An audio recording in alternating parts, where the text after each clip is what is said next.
11절부터 20절입니다. 사도행전 19장 11절부터 20절.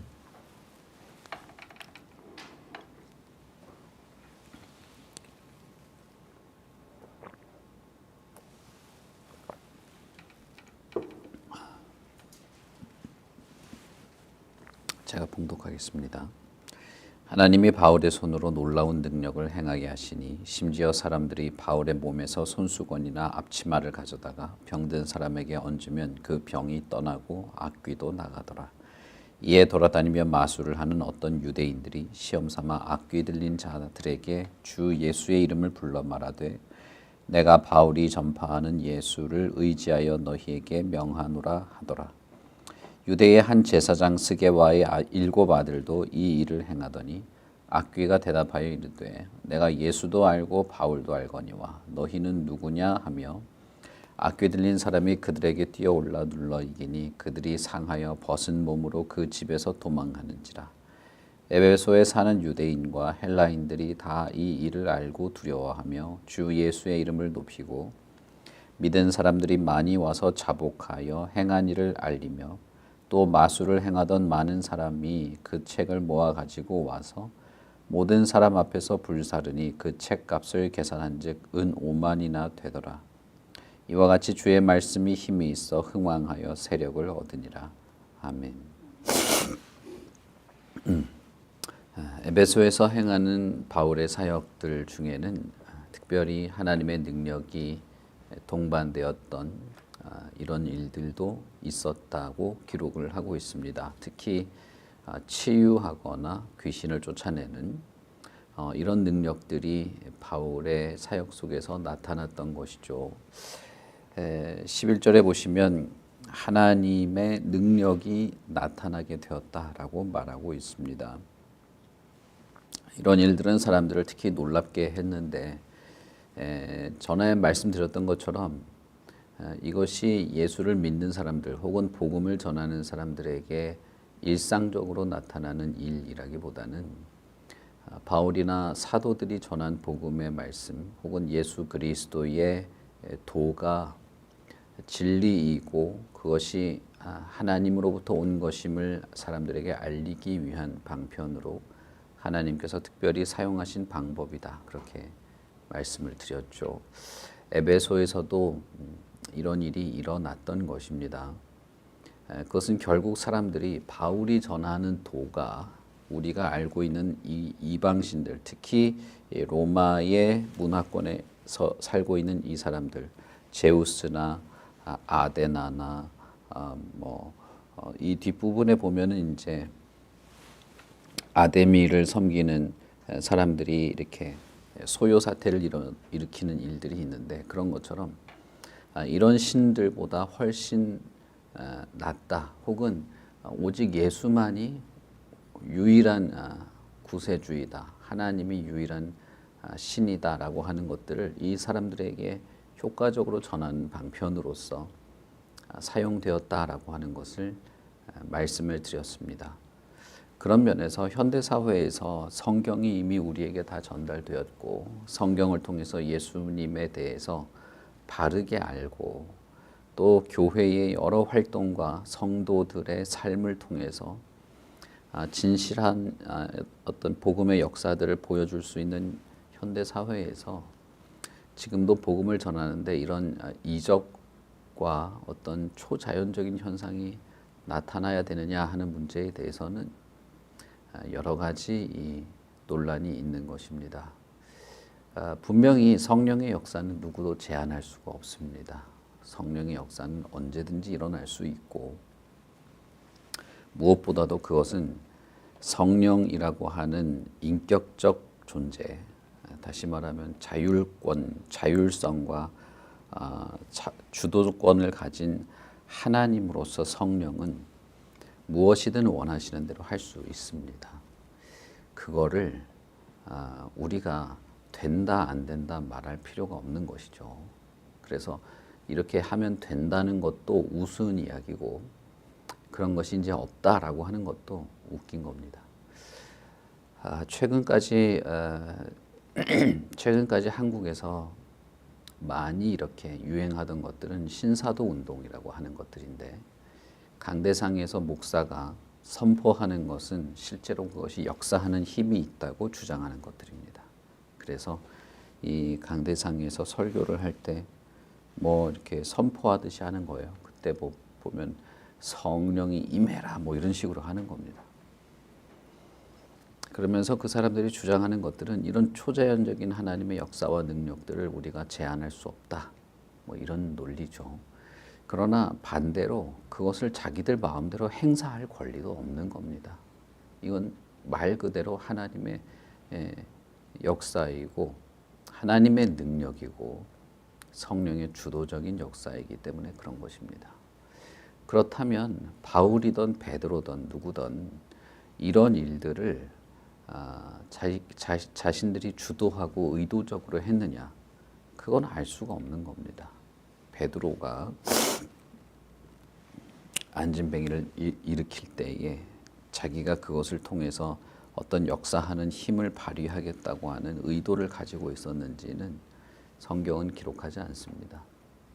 다만 바울이 전한 복음의 말씀이 사람들의 마음을 바꾸게 해서 결국 그리스도께 나아오게 했다는 사실이죠.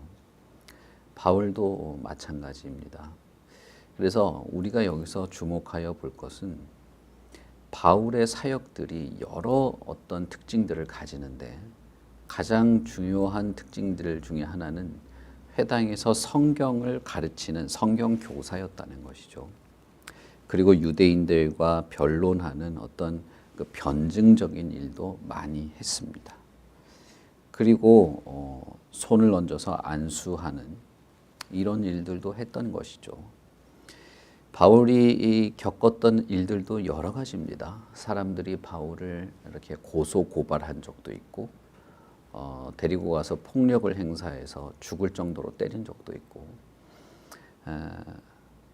자신에게 아주 이렇게 뭐라고 해야 될까, 마음을 열고 다가와서 같이 보조를 맞춘 사람들도 있고, 같이 동역하면서 복음의 일꾼으로 일했지만 배신하고 떠나간 사람들도 있고, 바울의 사역은 여러 사역의 특징들을 가지고 있을 뿐 아니라 그 자신도 여러 상황과 사건들을 접한 것이죠. 그 모든 사건들과 경험들과 어떤 복음을 전하는 여러 어디선 이렇게 전하고 저기선 저렇게 전하고 어디서는 이런 일들이 있고 했던 이 모든 것들이 다 결국에는 예수 그리스도의 이름이 드러나게 되는 결과였다라고 하는 것입니다. 그러니 우리가 주목하여 볼 것은 이 일들을 통해서도 과연 예수 그리스도의 이름이 드러나는 것인가 라고 하는 것이 되는 것이죠. 에베소에 있는 몇몇의 사람들, 특별히 유대인들은 바울의 이런 초자연적인 능력을 행사하는 것을 보고 매우 놀랐습니다. 그래서 바울이 가지고 있던 손수건이나 앞치마, 특히 바울은 이제 천막 만드는 일을 했기 때문에 땀을 닦는 일들이 있었겠죠. 그리고 일을 할 때 입었던 작업복 같은 그런 앞치마 같은 걸 입었겠죠. 그런 거라도 가져다가 병든 사람에게 대면 병이 낫거나 악귀가 떠나가는 그런 일들도 있었습니다. 이것은 사도행전 5장 15절에도 베드로에도 비슷한 일이 있었는데, 사람들은 베드로가 길을 걸어가면 베드로의 그림자에라도 닿기를 원할 정도로 그렇게 간절하게 베드로를 기다렸던 그런 것들도 있었습니다. 그런데 이런 그림자나 무슨 손수건이나 앞치마나 이런 것에 능력이 있는 것이 아니죠. 그리고 뭐 영적으로 영험하다고 해야 되나요? 교회에서는 이런 말을 잘 쓰지 않으니까 영성이 뛰어난 사람 뭐 이렇게 해야 되겠죠. 그런 사람들이 가지고 있던 물건이나 지니고 있던 것에 이런 능력이 깃드는 것도 아닙니다. 여러분 이런 것이 보편적이라고 지금 여기 적어 놓은 게 아닙니다. 사도행전에. 이걸 주의를 하셔야 됩니다. 지금 감옥에서 지금 재판받고 있는 이단 그 교주가 있죠. 모 교주가 있습니다. 그 사람도 이런 짓을 했어요. 자기가 갖고 있는 손수건 교인들한테 하고 자기 얼굴 박힌 사진. 그래서 그 교회 교인들 중에는 무슨 그 북한의 김일성 사진 걸어놓은 것처럼 집에 그 자기 교회 목사 사진 걸어놓고 저 사진 쳐다보니까 암이 나았다고 하는 이런 희한한 일을 벌이는 그런 일들도 있었습니다. 여러분, 사도행전을 통해서 우리가 바울이나 베드로를 알게 되는 것은 이 사람들도 그냥 그저 평범한 인간이라는 것이죠. 좌충우돌하기도 하고 마음이 심각하게 우울해져서 무기력해지기도 하고 짜증을 내기도 하고 예수께서 꿈에서 나타나서 용기를 내라, 침묵하지 말고 하는 이런 모든 것들을 다루어 가면서 이 사람들이 주님의 사명을 감당해 오던 사람들이라는 것을 우리는 분명히 확인했습니다. 이 사람이 너무나 영적으로 뛰어나고 무슨 기적을 일으키기 때문에 그 사람에게 어떤 뛰어난 능력이 깃들어 있는 게 아닙니다. 그 사람이 가지고 있던 물건에도 그런 게 깃들어 있는 게 아닙니다. 중세 시대에는 이런 것들이 아주 심각했기 때문에 이런 능력을 가지기를 원해서 수도사가 되거나 수도승이 돼서 수염을 깎지 않는다거나 하는 희한한 그런 일들도 했습니다. 이런 것들이 그 당시에 얼마나 영적으로 혼탁한 상황에 있는지도 역설적으로 보여주고 있는 것이죠. 그러나 어쨌든 능력이 나타나게 되었습니다. 이것을 보고 이 고대 사회의 에베소의 유대인들은 바울이 가지고 있는 어떤 주술적인 능력, 그가 말하는 예수라고 하는 그 이름이 주문인 것처럼 착각했던 것이죠. 그래서 유대인 마술사들이 바울이 말하는 예수, 저 사람이 예수의 이름으로 뭘 많이 하는데 그것이 특별히 어떤 능력이 있는 말이나 주문이나 주술적인 어떤 방법이 아닌가 생각했던 것입니다. 그래서 예수의 이름을 주술적으로 사용하는 그런 행위들이 드러나게 된 것이죠. 자, 여러분 여기까지 보면 너무나 분위기가 안 좋죠. 여기까지 보면 바울의 사역이 주님의 이름이 영광스럽게 드러나는 사역으로 나타난 게 아니라 그냥 귀신짓거리로 끝나는 그런 분위기로 가고 있는 겁니다. 여기까지 읽으면. 그러나 사실은 이런 상황도 결국은 성령께서 전화위복을 하게 하시고 결국은 이 마술사들이 자발적으로 바울 앞에 무릎 꿇고 와서 자복하기 시작하고 자기들이 가지고 있던 마술서와 그런 악마적 그 주술서들을 모조리 불태우는 정말 대단한 역전, 어떻게 보면 이것이 바로 기적이라고 할 수 있는 것이죠. 일어나는 것들을 보게 됩니다. 그러나 어쨌든 13절까지 읽고 나면 이 바울이 에베소에서 한 사역이 실패 혹은 완전히 잘못된 방향으로 가고 있는 듯한 그런 느낌을 들게 합니다. 예수 그리스도의 이름으로 사역을 했고 그의 이름으로 병든 자들을 치료했고 예수 그리스도를 전하면서 귀신을 쫓아내는 일까지 했는데 오히려 에베소에 있는 이 사람들은 그걸 무슨 새로운 주문, 우리가 알지 못하는 새로운 어떤 주술 방법인 줄 생각하고 주술사와 마술사와 이 주문 외우는 짓으로 전락시켜버린 것이죠. 여러분, 그런데 이게 고대 사회에서만 있는 게 아닙니다. 가끔씩 보면 현대 사회, 현대 교회, 현대 기독교인들 중에도 이상하게 이런 주술적인 거에 매료되는 사람들이 종종 있습니다. 그래서 예수 그리스도의 이름을 혹은 예수 그리스도 그분 자신에 대한 어떤 깊은 어떤 그 영적인 그 탐구심과 믿고자 하는 마음보다도 그것을 주술적으로 사용하는 경우가 종종 있는 겁니다. 주문을 외우듯이 외운다는 것이죠. 불교도 그 경전을 주문 외우듯이 외우고, 캐톨릭도 그 두꺼운 그 책에 있는 그걸 주문 외우듯이 외우고, 그 묵주를 손으로 하나씩 하면서 이게 하는 거 아닙니까? 그 외우는 데는 조금 도움이 될 수 있을지 몰라요. 그게 이렇게 하나씩 이렇게 돌리면서 하는 게. 그런데 그게 대단히 주술적인 행위거든요. 근데 예수 그리스도에 대한 것도 무슨 기도문도, 주기도문도 주문처럼, 기독교의 주문처럼 생각하고 하는 사람들이 종종 있어요. 여러분, 성경 어디에도 그런 건 없습니다. 그런 것에 마음을 뺏기거나 그런 것에 매료되어 있으면 안 됩니다.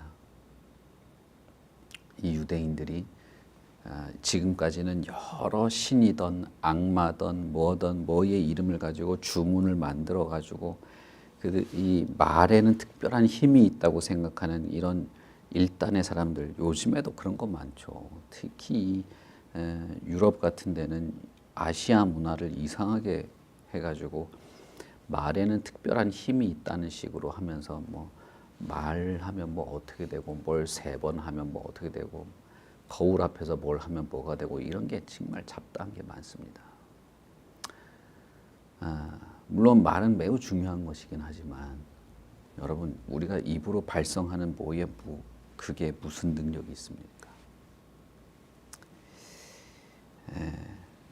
그 중에도 특별히 이 제사장 스게바의 아들 7이나 있었는데, 이 7명도 특별히 제사장 가문의 아들로서 이런 귀신을 쫓아내는 특별한 능력에 관심을 가지게 되었던 것 같습니다.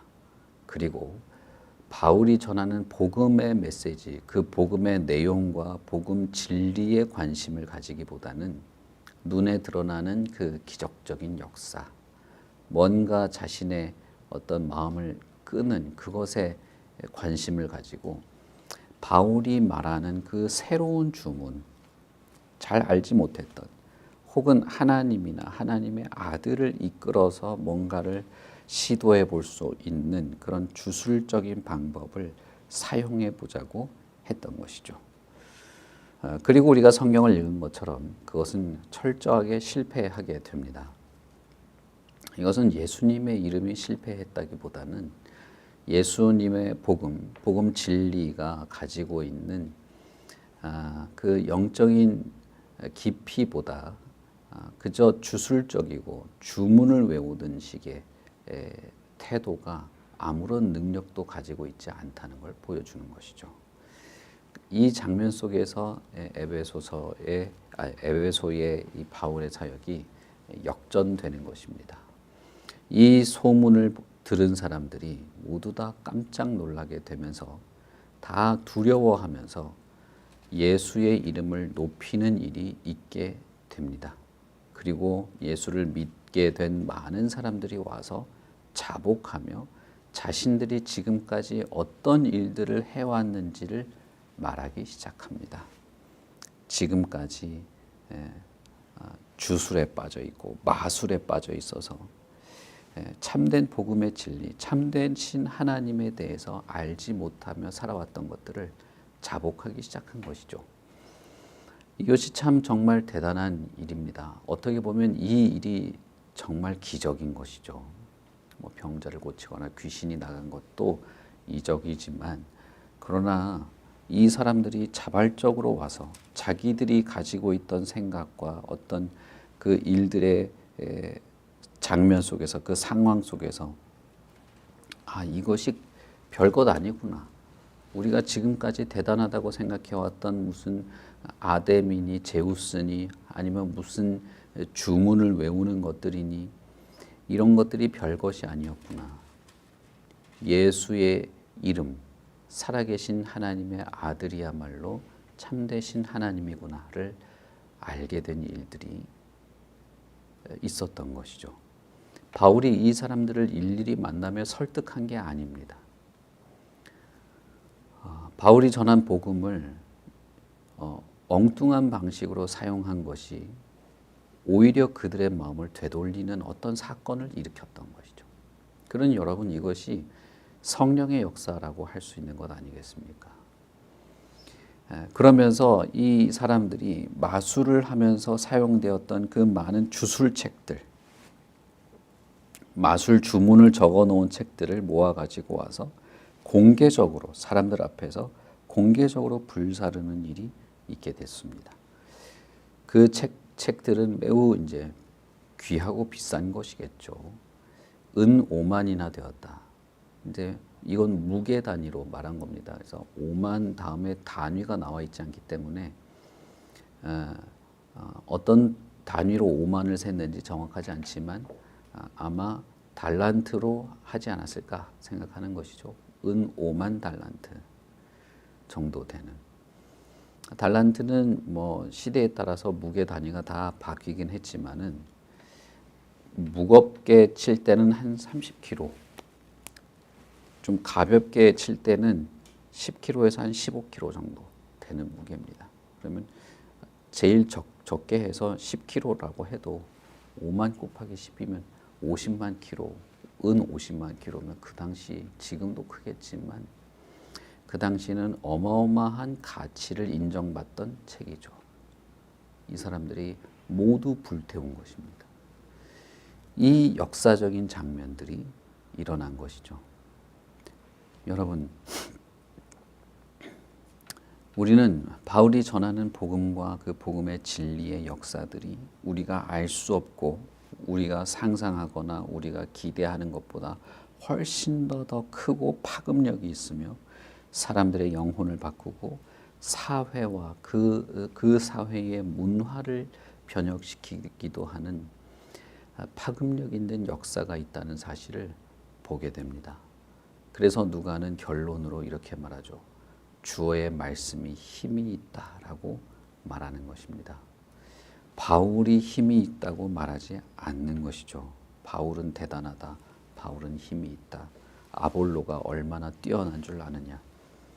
디모데의 영성이 대단했다. 이런 말을 언급하지 않습니다.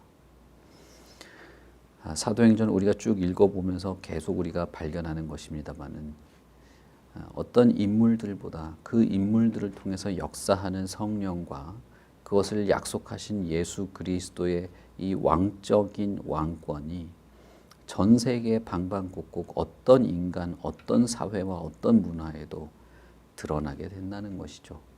그리고 그것을 누가는 여기서 결론처럼 말합니다. 주의 말씀이 힘이 있고 이것이 진보하며 흥왕하며 세력을 얻게 된다는 것이죠. 여러 상황과 갖가지 사건들을 우리는 보게 됩니다. 바울이 경험한 많은 사건들, 그것들은 복음을 방해하기도 했습니다. 때로는 자신들의 사역을 비방하게 하기도 했습니다. 때로는 고소고발을 당하게 되기도 했고, 곧 이어서 우리가 이제 읽어보겠습니다만은 에베소에 있는 신상을 파는 상인 조합, 흔히 우리가 길드라고 하는 그 상인 조합에서 거의 폭동을 일으키는 일도 있고 이런 여러 상황 속에서 감옥에 갇히기도 했습니다. 우리가 아시겠지만 바울은 로마 감옥에서도 복음을 전하고 그곳에서도 오네시모라는 사람을 얻게 되죠.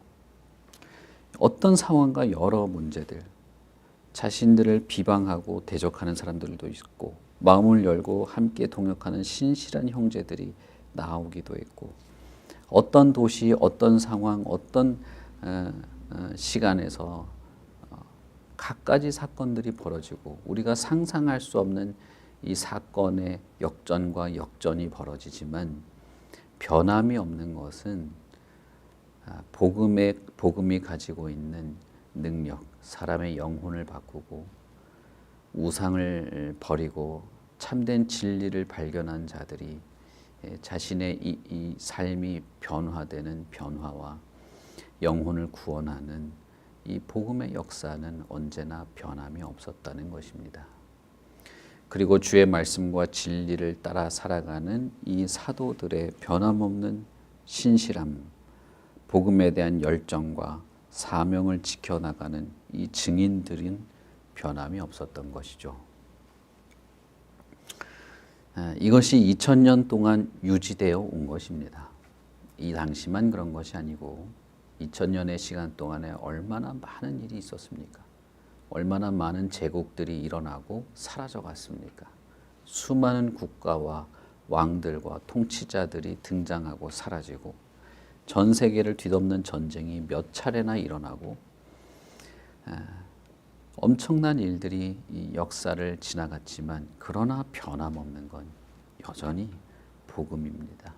복음의 역사, 사람의 영혼을 살리는 유일한 길, 그리고 주님으로부터 사명을 받고 성령의 충만한 은혜 안에서 주님이 주신 사명을 끝까지 그 사명을 지켜내는 신실한 주님의 종, 다시 말하면 예수 그리스도의 증인인 성도들과 교회는 변함이 없는 것이죠.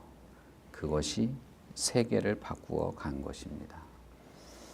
어떤 위대한 인물이 세상을 바꾼 것이 아니고 우리는 세계사에서 위대한 인물이 세계를 바꾼 것처럼 배우겠지만 그러나 그것이 아니라 역사의 주인이고 이 세계의 주인이신 하나님과 하나님의 말씀, 예수 그리스도와 그분의 가르침, 성령과 그의 신실한 인도와 능력이 세계를 바꾸고 사람을 바꾸는 것입니다. 그러니 여러분, 우리의 눈을 돌려서 하나님, 예수 그리스도의 복음, 그리고 성령의 충만한 은혜와 능력에 우리의 마음의 눈을 고정하기를 바랍니다. 우리가 당하는 수많은 사건들이 있습니다. 똑같이 전했는데 전혀 다른 결과가 드러나는 것처럼 보일 수도 있습니다. 생각지도 못한 사건에 휘말릴 수도 있습니다. 그러나 저와 여러분의 삶의 가치, 우리들의 존재 가치, 교회의 어떤 존재 이유, 내가 살아왔던 삶과 앞으로 살아갈 삶의 어떤 의미는 가면 갈수록 그리스도의 복음과 하나님, 나와 함께 하시는 성령의 역사에 그 모든 것이 달려있다는 생각을 하게 됩니다. 저와 여러분이 어디서 삶의 의미를 발견할 수 있는가? 교회의 어떤 가치를 어디서 발견할 수 있는가? 그것은 영혼을 살리는 복음의 사명에 있는 겁니다. 내가 아무것도 아닌 사람이지만 내가 정말 잘난 것도 없고 뭘 잘할 수 있는 것도 아닌 사람이지만 그러나 바로 나 같은 사람, 바로 여러분 같은 사람에게 주님께서 사명을 맡기신 것입니다. 바울처럼 하지는 않는다 할지라도 그러나 바울과 동일한 사명입니다. 그리고 바울과 같은 사건은 경험하지 않을 수 있을지 몰라도 바울과 동일하게 복음의 결과들, 열매들, 복음의 역사들이 우리의 삶의 진정한 가치를 증명해내는 것이 되는 것입니다. 그러니 여러분, 다시금 예수님의 말씀을 우리는 떠올릴 수 있죠. 오직 성령이 너희에게 임하시면 너희가 권능을 받게 되고 땅끝까지 내 증인이 될 것이다 라는 것입니다. 여러분, 우리가 바로 그런 사람입니다. 그 사도들에게만 한 것이 아니라 저와 여러분이 참사랑교회 모든 성도가 그리고 이 교회가 주님으로부터 그 사명을 하사받은 왕의 명령을 하사받은 자들입니다. 그러니 우리의 삶의 뭐랄까요? 진정한 가치, 저와 여러분의 삶의 어떤 의미, 우리 교회가 지금 존재하고 있고 여기서 우리가 모여 예배하며 말씀을 나누고 교제하는 모든 것의 진정한 가치는 이 복음의 역사에 있습니다. 이것을 마음의 중심에 두십시오. 우리의 마음의 눈을 이 복음과 진리, 예수 그리스도, 성령의 충만한 은혜에 두십시오. 그리고 어떤 삶을 살던 어떤 사건에 우리가 경험하며 살아가게 되던 결과는 예수 그리스도의 이름이 드러나게 될 것이라는 이 분명한 확신 속에서 사명을 잘 감당할 수 있기를 바랍니다. 우리 같이 기도하겠습니다. 하나님 아버지, 우리가 사도행전을 살피면서 베드로와 바울과 디모데와 같은 사람들을, 그들이 경험했던 많은 사건들,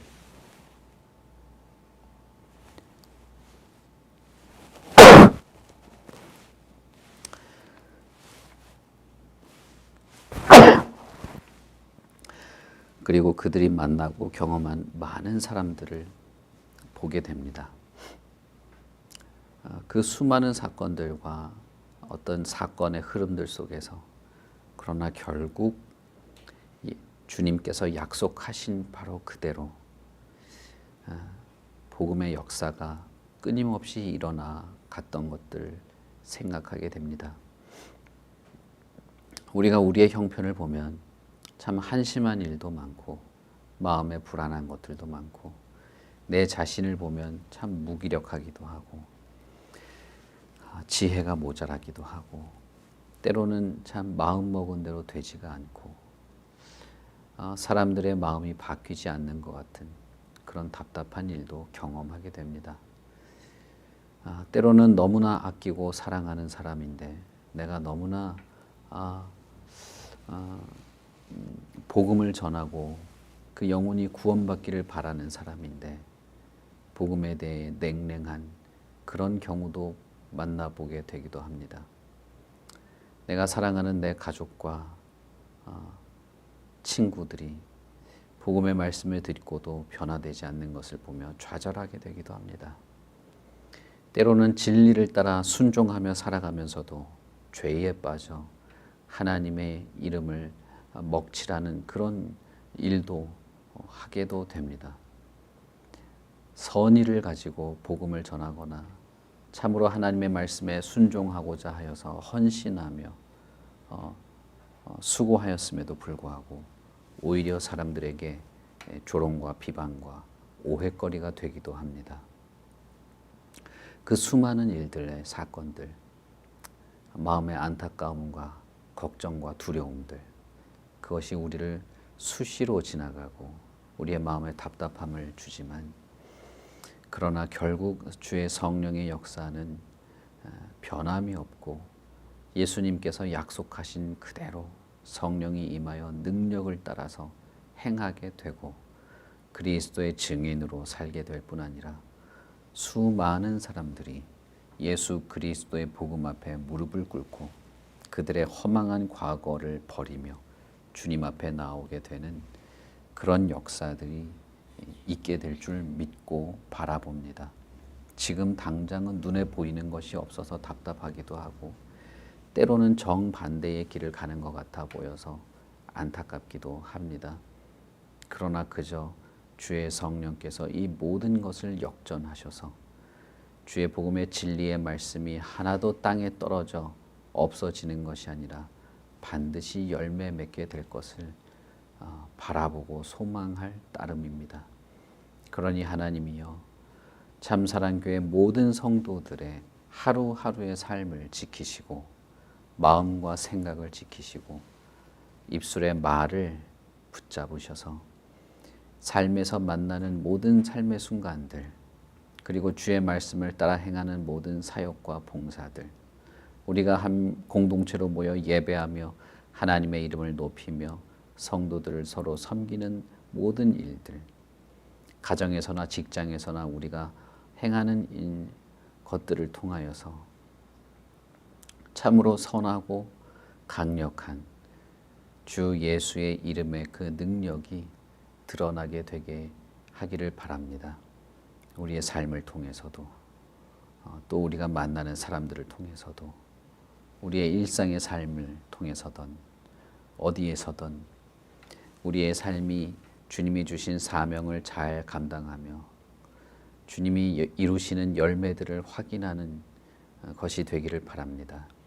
하나님의 교회야말로 그것을 위하여 있는 줄 믿고 하나님께서 바로 그것을 위해서 우리를 성도로 부르셨는 줄 믿습니다. 그러니 하나님 간절히 바랍니다. 우리에게 성령의 은혜를 베푸시고 성령의 충만한 은총을 베푸시고 그 능력 안에서 살게 하시고 복음을 전하며 영혼들을 섬기며 진리를 따르며 교회를 세우며 주의 말씀을 따라 순종하며 살아가는 모든 우리의 삶이 참으로 아름다운 열매를 맺도록 그렇게 하여 주시옵소서.